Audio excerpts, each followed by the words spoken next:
Hello students,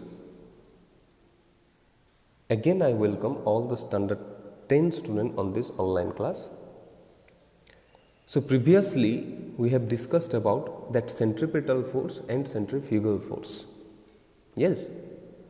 So today we will be going to discuss about the examples of circular motion, that is centripetal force, as well as centrifugal force also we will see. I hope you all are studying properly in your home. Yes, you must continue that one and try to solve the problematic part as well as the section exercise also, which is given in your book. Yes, so let's start this one.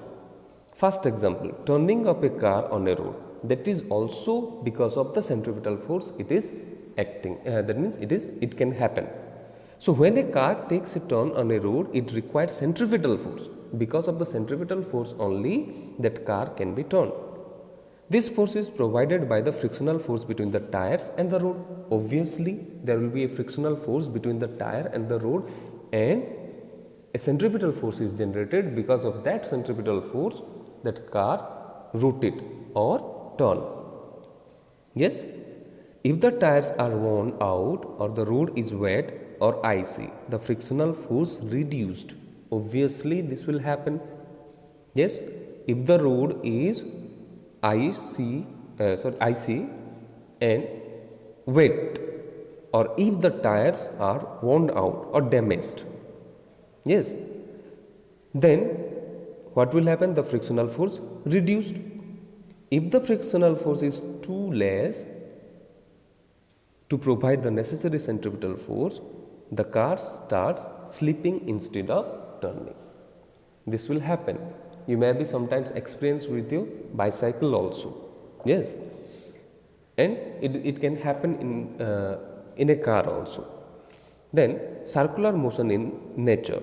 Earth moves around the sun, you know that one, under a centripetal force directed towards the sun. All the planets are revolving around the sun, and there is a centripetal force which is acting towards the sun. That means sun can be treated as the center.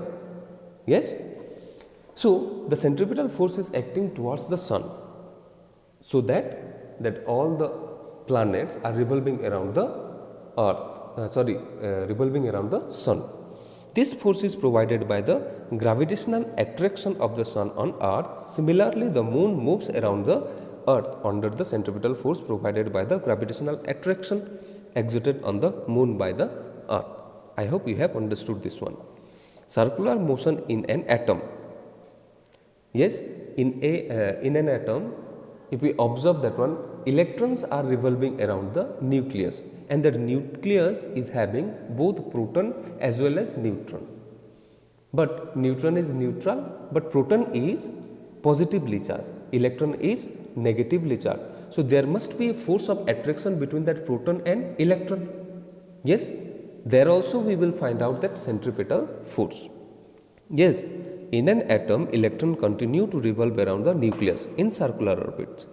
The centripetal force is provided by the electrostatic force of attraction between the negatively charged electron and positively charged nucleus. Yes, because of that force of attraction, because of that centripetal force, that electrons are rotating around the nucleus. Yes, and all the planets are revolving around the sun, and the turning of a car is also because of centripetal force. Yes, so centrifugal force, what is that one? Again, a force acting on a body away from the center of the circular path is called the centrifugal force or pseudo force. It is a false type of force. It can be observed only when a stone is tied by the help of a thread and rotating. So suddenly if we release that one, it will be moving away from the center through the direction which is opposite to that of the centripetal force. According to Newton's third law of motion, for every action there is an equal and opposite reaction.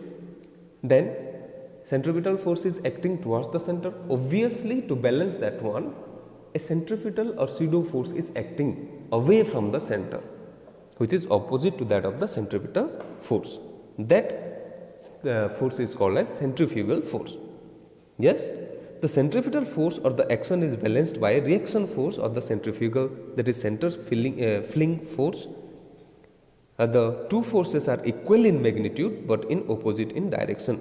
The centrifugal force acts on the source of the centripetal force to displace it radially from the center of the path. As I said that example, stone, while it is moving.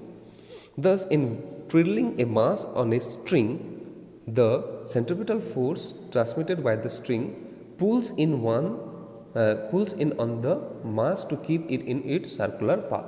So, while we are rotating that one by holding the thread part, yes, we must have to feel, that means we must feel that one. A pulling force towards our finger is always acting to maintain that circular motion. Yes, while the centrifugal force transmitted by the string pulls outward on its point of attachment at the center of the path, while that centrifugal force, which is the opposite to that of the centripetal force, yes, is always trying to move away from the center. The centrifugal force is often mistakenly thought to cause a body to fly out of its circular path when it is released. Because of that centrifugal force only, when we released, it will fly away from the circular path.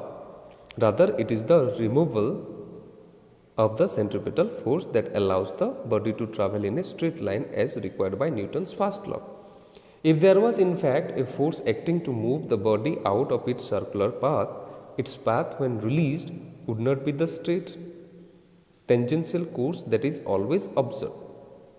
So, straight tangential course we can observe that one. Yes. So, whenever we release that one, at that particular point, it will be moving away from the center at the same time through a tangential path. Okay? Physicists find the idea of centrifugal force useful in certain situations. For example, when you ride a merry-go-round, you can feel yourself being thrown out. Yes. While we will be sitting in that merry-go-round, what will happen? Thrown away from the center of rotation. If you observe your motion with respect to the merry-go-round, you could say that the centrifugal force pulls you away from the center. Physicists would call the merry-go-round a rotating reference frame. You do not need the idea of centrifugal force if you observe your motion with respect to ground instead of the merry-go-round. Okay, I hope you have understood this much.